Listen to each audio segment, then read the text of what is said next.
Selamat pagi, apa kabar pemirsa TVR Parlemen dimanapun Anda berada? Berjumpa kembali dalam program TVR 09 bersama saya Vincent Aldi dan rekan saya. Dan saya Elisa Purba. Pemirsa, dalam 30 menit ke depan kami akan sajikan kepada Anda sejumlah berita nasional, khususnya dari sudut pandang DPR RI sebagai referensi Anda dalam memahami dinamika politik, hukum, ekonomi, sosial, dan budaya di Indonesia. Dan pemirsa TVR Parlemen, inilah TVR 09 selengkapnya.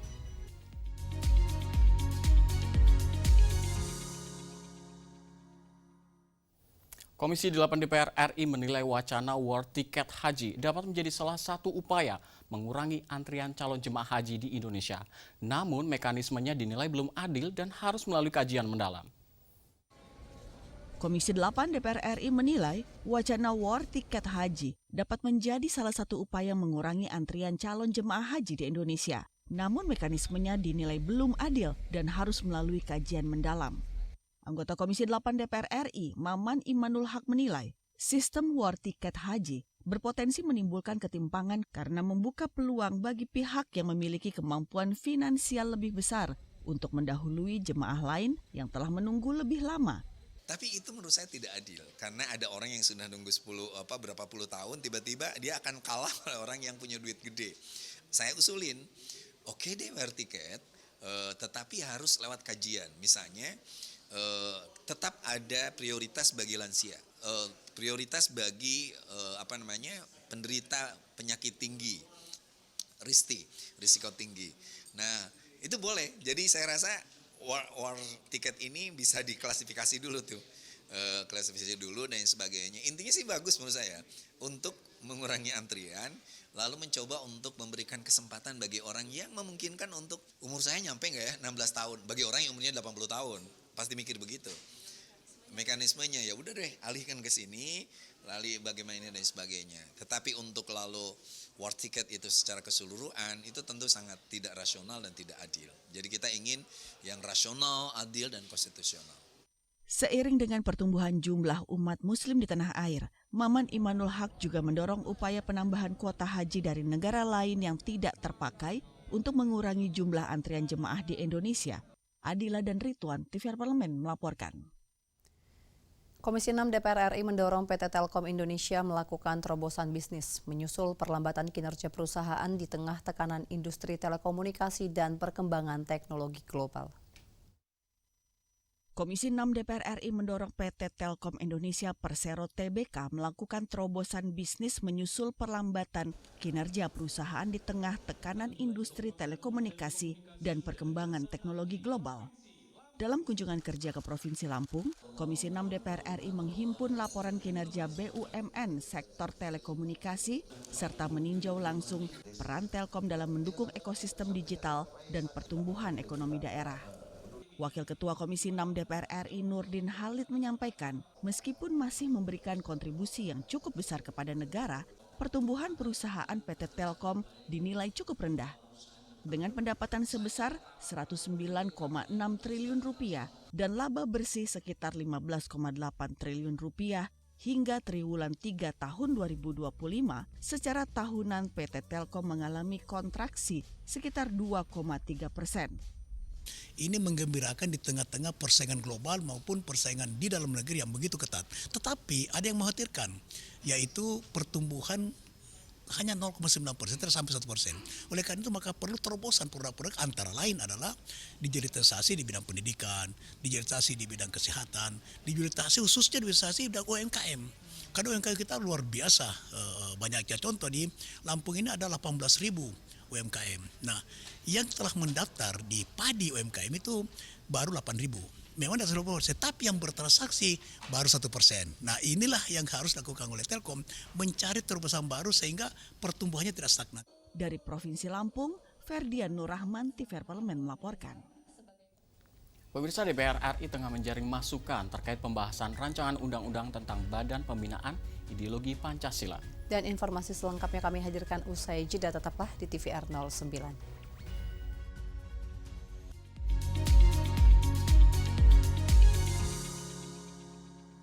Sudah pahamkan sejak jauh. Juga anak Gen Z kan sekarang Oke, siap. dangdut hip hop. Yang hipdut ya? Hipdut juga boleh. Suka. Oke, baik.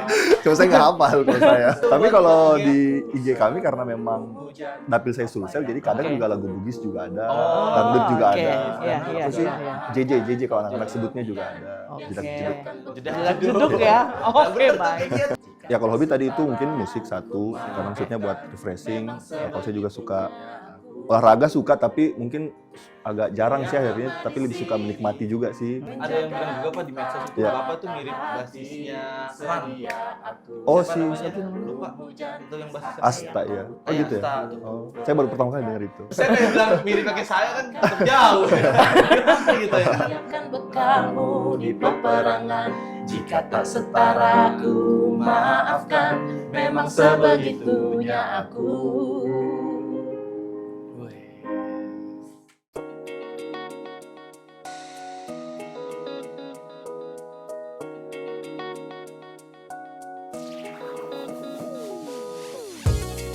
Kehadiran mereka tidak hanya mewakili suara perempuan, tetapi juga membawa perspektif yang beragam serta pengalaman hidup yang unik ke dalam proses pembuatan kebijakan. Saksikan Perempuan Parlemen hanya di TVR Parlemen.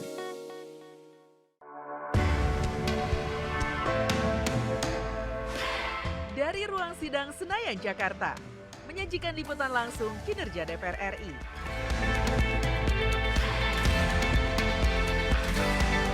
Dialog mendalam,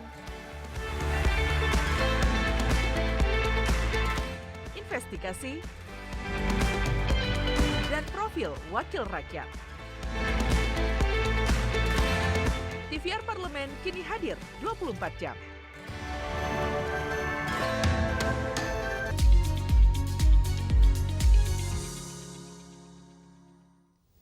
Kembali di TVR 09. Pemirsa Komisi 13, maksud kami DPR RI berharap rancangan Undang-Undang BPIP nantinya dapat mendukung kerja BPIP lebih efektif dan juga membumikan Pancasila secara luas di tengah masyarakat. Dewan Perwakilan Rakyat Republik Indonesia atau DPR RI tengah menjaring masukan terkait pembahasan rancangan undang-undang tentang Badan Pembinaan Ideologi Pancasila atau RUU BPIP. Komisi 13 DPR RI berharap RUU BPIP nantinya dapat mendukung kerja BPIP lebih efektif dan membumikan Pancasila secara luas di tengah masyarakat. Wakil Ketua Komisi 13 DPR RI Andreas Hugo Pareira mengatakan penguatan kelembagaan Badan Pembinaan Ideologi Pancasila atau BPIP menjadi perhatian penting dalam upaya menjaga konsistensi pembinaan ideologi Pancasila di Indonesia. Selama ini BPIP masih berlandaskan pada peraturan presiden sehingga dinilai rentan terhadap perubahan kebijakan seiring pergantian pemerintahan. Untuk itu melalui rancangan undang-undang BPIP dengan landasan hukum yang lebih kuat, keberadaan BPIP diharapkan tetap terjaga dan berkelanjutan. BPIP ini perlu diundangkan, masuk diundang-undangkan sehingga dengan demikian kelanggengannya sebagai badan yang bertanggung jawab terhadap pembinaan ideologi Pancasila itu ya siapapun dia pemerintahnya, siapapun dia presidennya, penting ada BPIP ini tetap eksis di dalam ya sebagai satu lembaga yang bertanggung jawab di dalam pembinaan ideologi Pancasila. Nah, oleh karena itu sudah masuk di dalam prolegnas. Saat ini, rencana penguatan BPIP telah masuk dalam program legislasi nasional atau prolegnas DPR RI. Pembahasan terkait regulasi tersebut juga disebut telah dijadwalkan pada periode sidang tahun ini. Bondan dan Yoga, TVR Parlemen melaporkan. Pemirsa, terkait masalah kecurangan pada pelaksanaan seleksi penerimaan mahasiswa baru, Komisi 10 DPR RI dorong penataan SPMB antara perguruan tinggi negeri dan perguruan tinggi swasta agar lebih berkeadilan dan seimbang. Pelaksanaan seleksi penerimaan mahasiswa baru atau SPMB mengidentifikasi beberapa masalah terkait adanya kecurangan pada proses SPMB. Komisi 10 DPR RI mendorong penataan SPMB antara perguruan tinggi negeri atau PTN dan perguruan tinggi swasta atau PTS agar lebih berkeadilan dan seimbang. Wakil Ketua Komisi 10 DPR RI lalu Hadrian Irfadi mengatakan, evaluasi terhadap pelaksanaan SPMB pada tahun-tahun sebelumnya menunjukkan masih adanya praktik perjokian dan berbagai bentuk kecurangan lainnya. Oleh karena itu, melalui pembentukan Panja, Komisi 10 DPR RI ingin memastikan praktik-praktik tersebut tidak kembali terjadi. Tetapi jangan lupa bahwa penyelenggara pendidikan tinggi tidak hanya pemerintah dalam hal ini PTN, tetapi ada PTS yang diselenggarakan oleh masyarakat yang harus diberikan ruang. Untuk bisa tumbuh dan berkembang mempersiapkan generasi penerus bangsa. Nah, kemudian berikutnya adalah kita harus memastikan bahwa PTN fokus kepada riset, pengembangan S2 dan S3. PTS fokus kepada S1. Nah, itu tujuan dari Panja ini. Tentu dengan kita berikan ruang seperti itu, PTS juga harus mampu dari sisi kualitas bersaing dengan PTN. Jadi jangan hanya merekrut mahasiswa sebanyak-banyaknya tanpa mementingkan kualitas dari PTS itu sendiri.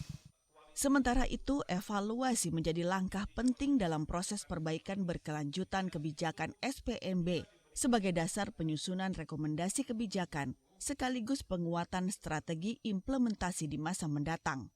Bondan dan Fuad, TVR Parlemen melaporkan. Pemirsa, terkait ketidaksinkronan dan belum terintegrasinya data nasional yang dikhawatirkan akan berdampak pada terhambatnya program pembangunan nasional. Di sini Badan Legislasi DPR RI menilai perbaikan mekanisme data merupakan kebutuhan yang mendesak untuk memperbaiki kualitas pelayanan publik, masyarakat, serta perencanaan pembangunan melalui rancangan Undang-Undang 1 Data Indonesia. Ketidaksinkronan dan belum terintegrasinya data nasional dikhawatirkan akan berdampak pada terhambatnya program pembangunan nasional. Badan Legislasi DPR RI menilai perbaikan mekanisme data merupakan kebutuhan yang mendesak melalui rancangan Undang-Undang 1 Data Indonesia atau SDI. Anggota Balik DPR RI Ledia Hanifa Amalia menyoroti masih belum optimalnya pengelolaan data di berbagai kementerian, lembaga, hingga pemerintah daerah. Hal ini karena sistem data masih berjalan secara sektoral. Ia menilai setiap instansi memiliki sistem dan standar masing-masing, sehingga data tidak terhubung dan sulit dimanfaatkan. Sebetulnya data yang terintegrasi itu akan mempermudah dalam penyiapan pembuatan kebijakan publik, terus kemudian dalam pelayanan publik, dalam pembentukan perencanaan pembangunan nasional kayak gitu. Itu sebetulnya harusnya bisa dijadikan satu. Nah, yang kita sedang susun dalam Undang-Undang 1 Data ini adalah bagaimana setiap kementerian dan lembaga ataupun pemerintah daerah atau pemerintah desa sebetulnya kan mereka punya keperluan sendiri terhadap data-data. Tetapi karena selama ini tidak berada dalam satu mekanisme, satu sistem yang sama sehingga nggak bisa bagi pakai, nggak bisa share. Lebih lanjut, Ledia menegaskan, Panja RUU SDI akan membahas dan mendalami rencana terkait pembentukan Badan Otoritas Data untuk efektivitas pengelolaan data nasional demi kepentingan bangsa dan negara. Hilman dan Rian, TVR Parlemen, melaporkan. Pemirsa, hutan Indonesia merupakan aset strategis dunia yang memiliki peran vital dalam menjaga keseimbangan iklim global serta keanekaragaman hayati. DPR RI menilai keberadaan hutan tidak hanya sebagai kekayaan nasional, tetapi juga sebagai tanggung jawab bersama yang harus dikelola secara berkelanjutan dan bijaksana. Dan informasi selengkapnya jangan kemana-mana, tetaplah di TVR 09.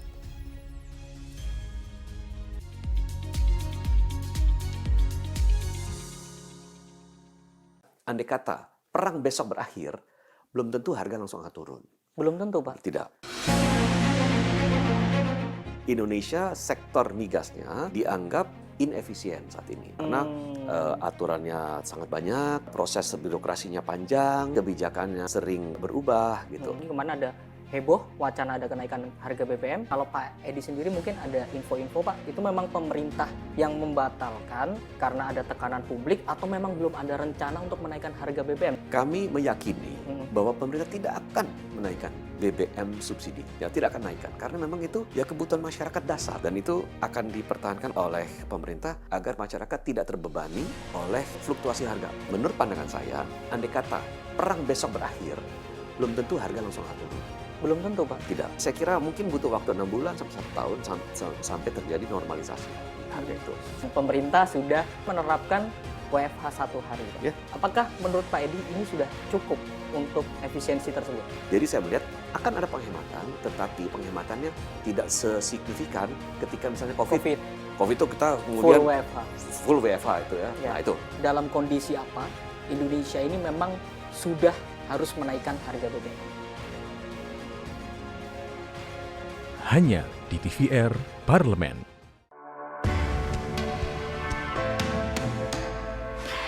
Dari ruang sidang Senayan, Jakarta, menyajikan liputan langsung kinerja DPR RI.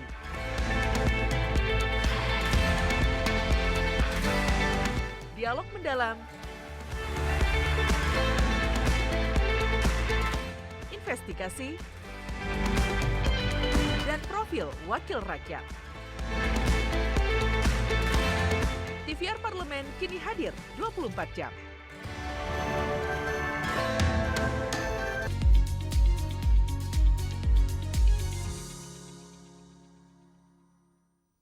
Kembali di TVR 09 pemirsa. Di tengah tantangan perubahan iklim dan tekanan eksploitasi, penguatan regulasi serta pengawasan tentunya menjadi kunci untuk memastikan kelestarian hutan tetap terjaga. DPR RI mendorong sinergi antara pemerintah, masyarakat, dan juga dunia usaha dalam menjaga hutan Indonesia sebagai warisan berharga bagi generasi mendatang. Dan mari kita simak liputan mendalam yang telah dikemas oleh tim redaksi TVR Parlemen dalam segmen Lensa Parlemen berikut ini.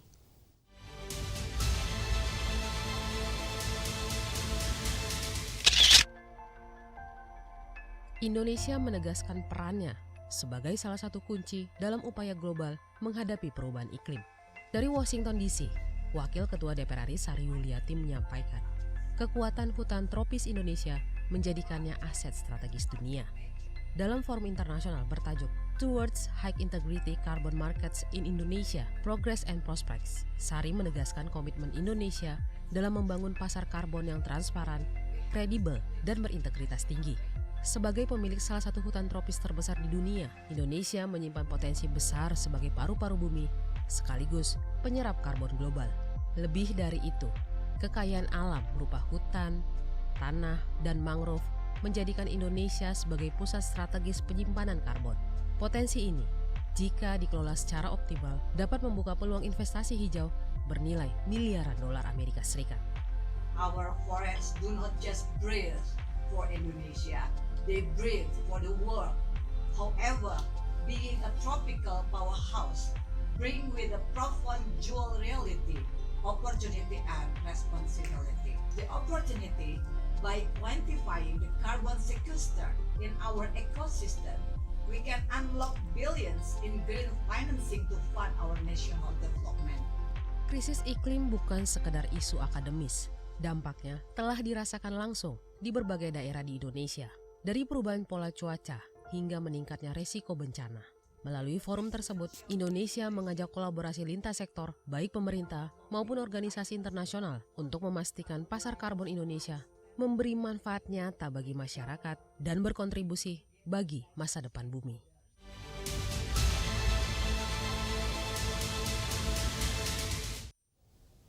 Pemirsa, Pasar Bunga Rawabelong menjadi salah satu pusat perdagangan bunga terbesar di Jakarta yang telah ada sejak puluhan tahun. Dan pemirsa, pasar ini tidak hanya menyediakan berbagai jenis bunga segar, namun juga menjadi bagian dari tradisi dan juga kebutuhan masyarakat. Mulai dari acara keagamaan, pernikahan, hingga dekorasi, bunga dari Rawabelong selalu menjadi pilihan utama. Dan informasinya akan kami hadirkan sesaat lagi, tetaplah di TVR 09.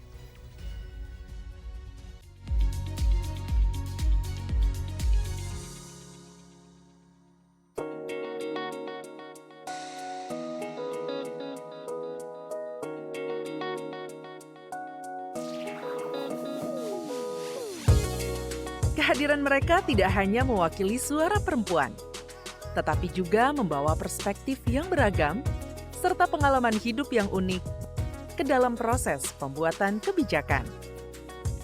Saksikan Perempuan Parlemen hanya di TVR Parlemen. Yuk kita kenalan dengan anggota DPR RI periode tahun ini. Dari depan kursi, di balik kursi. Gini, di balik kursi. Aku ingin menjadi sesuatu yang mungkin bisa kau rindu. Acap kahiji, rukun sakabehna, gitulah pokoknya mah. Semakin penasaran kan bagaimana kiprah karir politiknya? Hanya di TVR Parlemen. Sudah paham kan sejauh. Anak Gen Z kan sekarang siap. dangdut hip hop. Yang hipdut ya. Hipdut juga boleh. Suka. Bawa lampu. Oke, baik. Cuma saya nggak hafal kalau saya. Tapi kalau di IG kami karena memang dapil saya Sulsel, jadi kadang juga lagu Bugis juga ada, dangdut juga ada. Iya, Terus sih JJ kalau anak-anak sebutnya juga ada. Jeduk ya. Oke, baik. Ya kalau hobi tadi itu mungkin musik satu, karena maksudnya buat refreshing. Kalau saya juga suka olahraga suka, tapi mungkin agak jarang sih akhirnya, tapi lebih suka menikmati juga sih. Ada yang bilang juga Pak di medsos itu Bapak tuh mirip basisnya Ran. Oh si siapa namanya? Lupa. Itu yang basisnya Asta ya. Oh gitu ya. Oh, saya baru pertama kali dengar itu. Saya bilang mirip pakai saya kan tetap jauh. Gitu ya. Siapkan bekalmu di peperangan. Jika tak setara ku maafkan. Memang sebegitunya aku.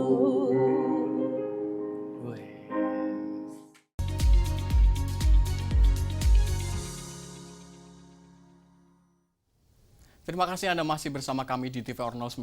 Tadi kita sudah membahas mengenai Pasar Rawakalong pemirsa, dan memang pasar ini lebih dari sekedar tempat jual beli. Pasar ini menjadi ruang ekonomi dan juga sosial bagi para pedagang bunga yang menggantungkan hidupnya di sini. Benar pemirsa, keberagaman jenis bunga serta aktivitas yang terus berlangsung menjadikan Pasar Rawabelong sebagai ikon tersendiri di ibu kota. Dan tentu tanpa berlama-lama, mari bersama kita saksikan Pasar Bunga Rawabelong lebih dari sekedar kelopak dalam segmen Intips, informasi dan tips untuk Anda.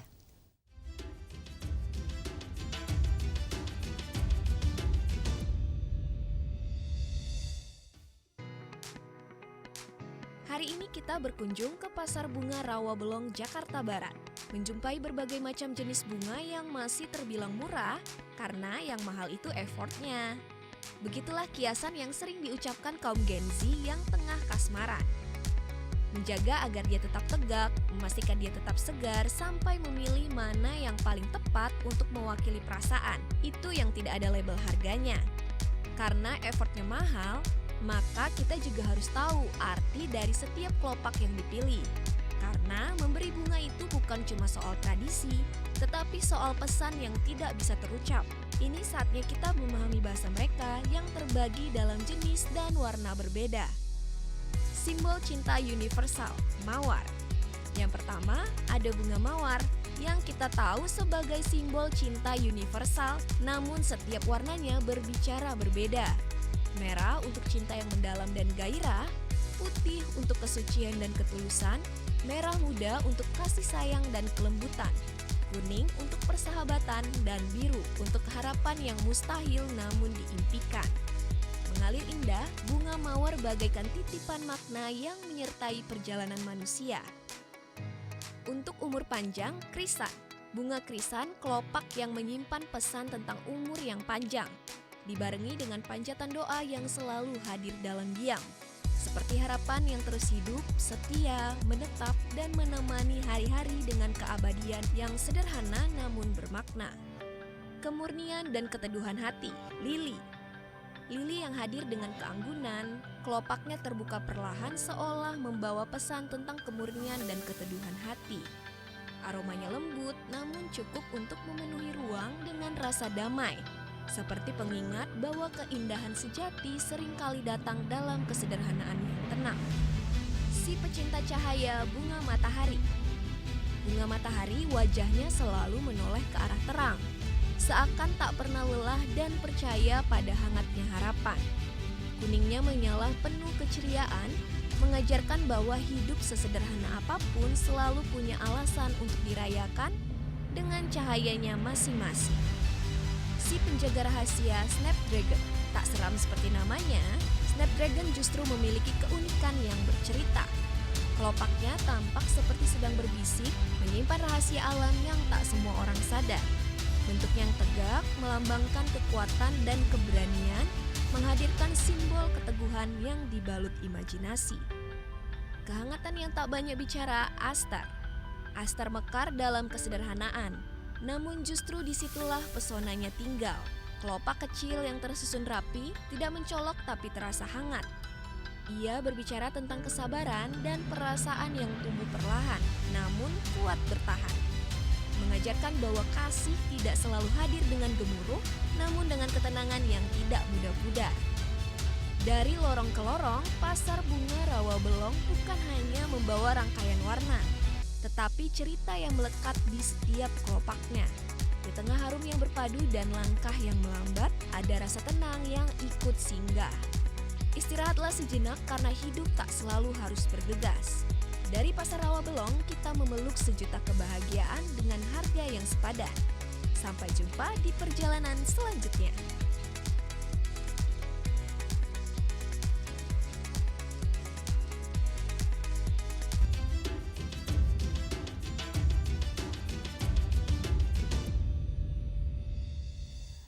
Itu dia informasinya untuk Anda pemirsa. Mungkin Anda bisa mengunjungi Pasar Rawabelong jika ingin mencari bunga di daerah Jakarta. Dan pemirsa, demikianlah TVR 09 edisi pagi ini. Kami segenap kru TVR Parlemen yang bertugas tentunya mengucapkan terima kasih telah setia menyaksikan TVR 09. Saya Elisa Purba dan juga rekan saya, Chef Vincent Aldi. Sampai jumpa di TVR 09 selanjutnya. TVR Parlemen, Referensi Indonesia.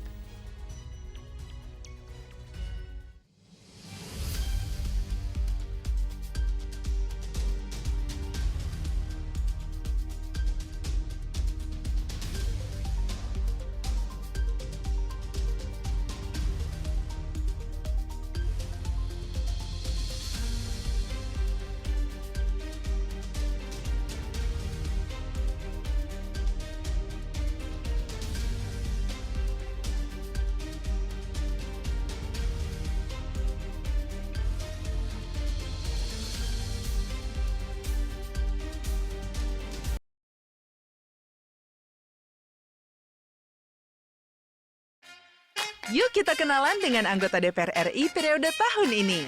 Dari depan kursi. Di balik kursi. Gini, di balik kursi. Aku ingin menjadi sesuatu yang mungkin bisa kau rindu. Rukun sakabehna. Itulah pokok nama. Semakin penasaran kan bagaimana kiprah karir politiknya? Hanya di TVR Parlemen.